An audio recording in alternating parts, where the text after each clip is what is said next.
Le Japon harmonie à 110 km de Taïwan, et la Chine n'a pas vu venir ce qui allait suivre. Quelque part au large d'un confetti de terre appelé Yonaguni, 110 km à peine séparent cette île des côtes taïwanaises. Des ouvriers coulent en ce moment même, dans le plus grand silence officiel, les fondations de batteries de missiles qui, sur le papier, n'existent pas encore. À 3000 km de là, dans une salle de briefing à Pékin, un porte-parole du ministère des Affaires étrangères lit une déclaration si soigneusement calibrée que des analystes du renseignement, dans au moins 4 pays différents, sont en train d'en décortiquer chaque virgule. Et à Tokyo, il y a quelques mois à peine, une première ministre a prononcé une phrase, une seule. Mais une phrase si directe, si inédite, qu'elle a suffi à faire voler en éclats 50 ans de prudence diplomatique soigneusement entretenue entre les deux plus grandes puissances économiques d'Asie.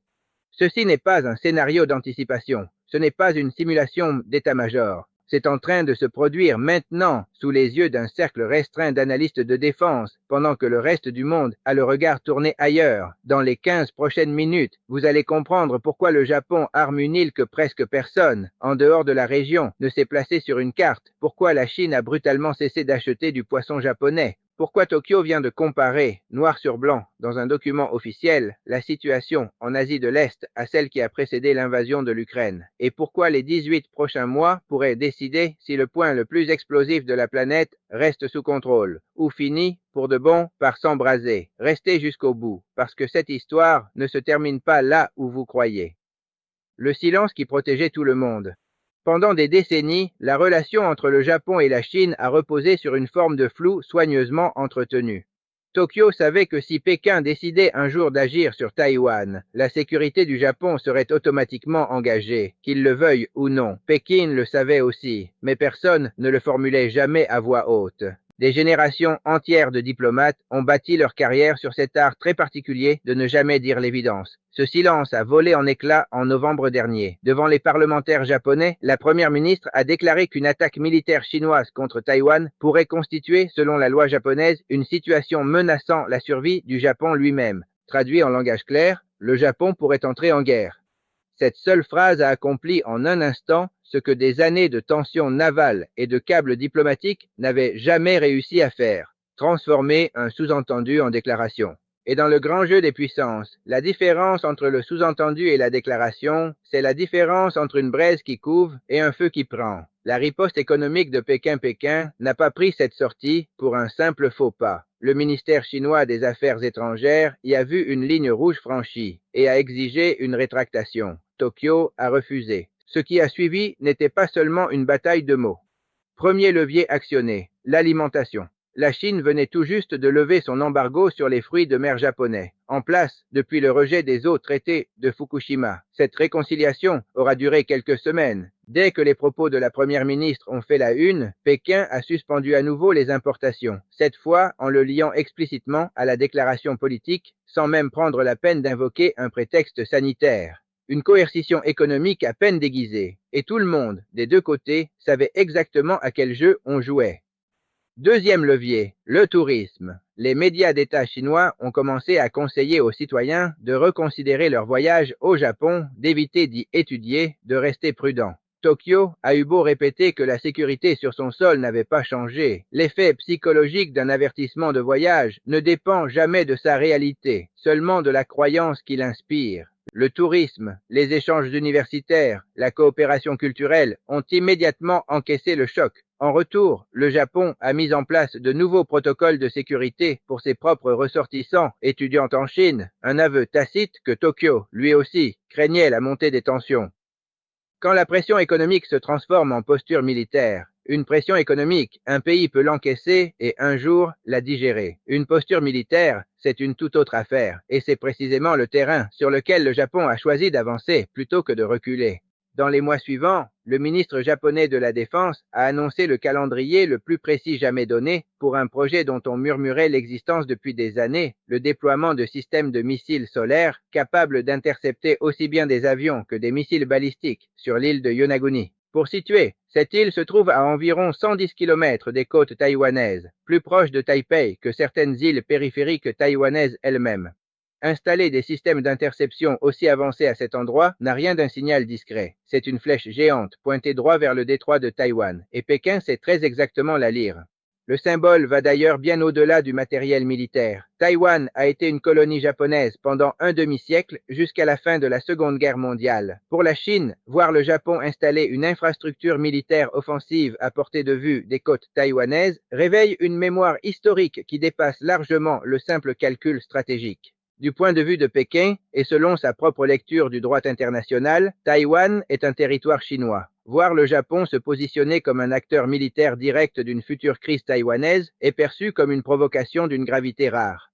Lorsque le ministre de la Défense s'est rendu en personne sur Yonaguni pour inspecter le site prévu, Pékin a accusé Tokyo de créer délibérément des tensions régionales. Peu après cette visite, des drones chinois ont été repérés à proximité immédiate de la zone. Un message limpide: Pékin surveille chaque mouvement japonais près de cette île et est prêt à répondre du tac au tac. Un drone pour une batterie de missiles, une présence pour une présence, un livre blanc qui dit tout haut ce qu'on taisait tout bas. Cette dynamique ne surgit pas de nulle part. Elle s'inscrit dans une transformation bien plus large et bien plus structurelle de toute la posture de défense japonaise, une évolution en cours depuis des années, mais qui s'est nettement accélérée ces derniers mois. Début août, le Japon a publié son livre blanc de la défense pour 2026. Et quand on prend la peine de lire le document, plutôt que les seuls titres qui en ont été tirés, ce qu'on y trouve est frappant. Le texte affirme sans détour que la Chine a intensifié ses activités militaires autour de Taïwan et va jusqu'à avertir que l'équilibre militaire global entre la Chine et Taïwan penche désormais rapidement en faveur de Pékin. Ce n'est pas le langage feutré habituel des diplomates soucieux de ne froisser personne. C'est une évaluation directe venant de l'établissement de défense d'un pays du G7, selon laquelle le temps presse pour préserver la stabilité militaire du détroit. Le document ne s'arrête pas à Taïwan, il détaille ce que les planificateurs japonais appellent la coercition en deçà du seuil de guerre. Tout l'arsenal de pression qui reste sous le seuil du conflit ouvert, représailles économiques, incursions navales dans la zone grise, opérations cybernétiques, campagnes de désinformation, intimidation diplomatique. Et surtout, le document établit un lien direct entre la Chine, la Russie et la Corée du Nord, décrivant des déploiements militaires coordonnés et des vols conjoints près du territoire japonais, que le ministère de la Défense qualifie ouvertement de démonstration de force dirigée contre le Japon. Le passage le plus révélateur reste peut-être celui-ci. Le livre blanc affirme qu'une situation grave, comparable à l'agression russe contre l'Ukraine, ne peut être exclue dans la région. Une phrase qu'on aurait jugée impensable dans un document officiel japonais il y a 10 ans à peine. Ce n'est pas de la rhétorique destinée à un public national. C'est un avertissement stratégique formel, inscrit dans le document de défense le plus important du pays. Pékin a répondu selon un script désormais familier, accusant Tokyo de commentaires infondés sur une affaire purement intérieure. Mais derrière les déclarations, le Japon a multiplié les gestes concrets. Fin juillet, un missile de croisière Tomahawk, capable de frapper des cibles au cœur du territoire chinois, a été testé avec succès, malgré des retards de livraison largement rapportés. Un signal clair. Tokyo entend intégrer une capacité de frappe longue portée à sa doctrine militaire, quelles que soient les frictions logistiques ou l'inconfort que cela suscite chez ses voisins. Pourquoi la pression chinoise a produit l'effet inverse?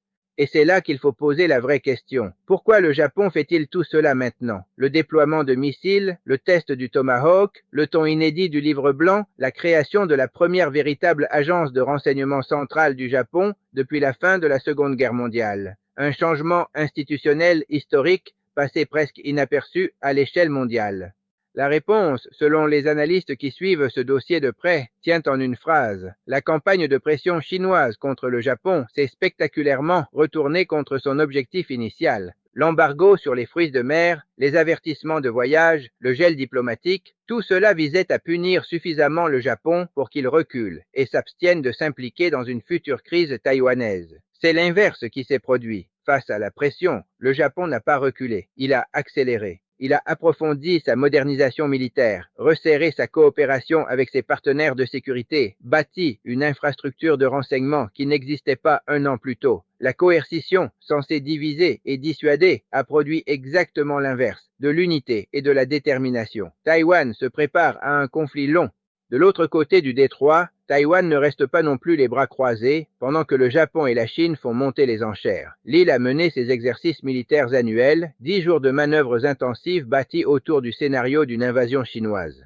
Cette année, la différence tient à l'échelle. Taïwan a procédé à sa plus grande mobilisation de réservistes jamais organisée, signe que Taipei prépare non seulement son armée active, mais toute son infrastructure de mobilisation en vue d'un conflit prolongé plutôt que d'un affrontement bref. Plus révélateur encore, ces exercices ont testé quelque chose qui paraît presque banal en surface, mais qui pèse lourd stratégiquement: le déplacement de lignes de production d'armement et la conversion d'usines civiles en sites de fabrication militaire. L'objectif, vérifier si Taïwan pourrait maintenir ses opérations de combat même si des frappes chinoises visaient ses principaux centres de production. Ce type de planification n'a de sens que si l'on considère un conflit long et intense comme une possibilité réaliste et non comme une hypothèse lointaine. Sur le plan budgétaire, le Parlement taïwanais, dominé par l'opposition, a finalement adopté le budget général 2026 après près d'un an de blocage.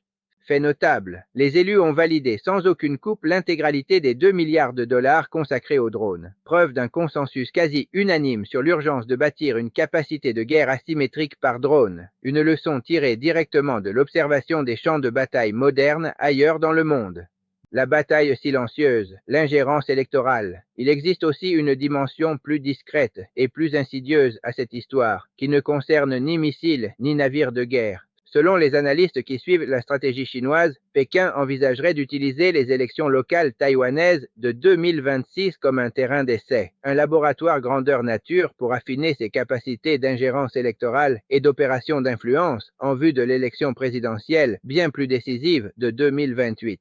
Pendant que l'attention du monde se fixe sur les déploiements de missiles et les livres blancs, une campagne parallèle se joue dans l'espace informationnel. Tests de récits, tests de canaux de désinformation, tests des messages qui influencent réellement les électeurs taïwanais. Le matériel militaire fait les gros titres. La guerre de l'information, elle, passe inaperçue. Et c'est peut-être précisément ce déséquilibre d'attention qui la rend, à long terme, plus dangereuse encore. Ce qui a vraiment changé, reprenons le fil. Une première ministre japonaise prononce une phrase inédite liant la survie du Japon au sort de Taïwan. La Chine répond par la coercition économique, les avertissements de voyage, le gel diplomatique. Plutôt que de reculer, le Japon accélère sa transformation militaire. Missiles près de Taïwan, essai de frappe longue portée, nouvelle agence de renseignement, livre blanc qui compare ouvertement la région à l'Ukraine d'avant-guerre. La Chine réplique verbalement tout en envoyant des drones sonder les nouvelles installations japonaises. Taïwan, en observant tout cela, redouble ses propres préparatifs. Mobilisation record de réservistes, répétition de la résilience industrielle en temps de guerre, financement intégral de son arsenal de drones. Et en parallèle, une campagne d'ingérence électorale se met déjà en place, moins pour peser sur les scrutins de cette année que pour façonner la politique taïwanaise avant la fin de la décennie.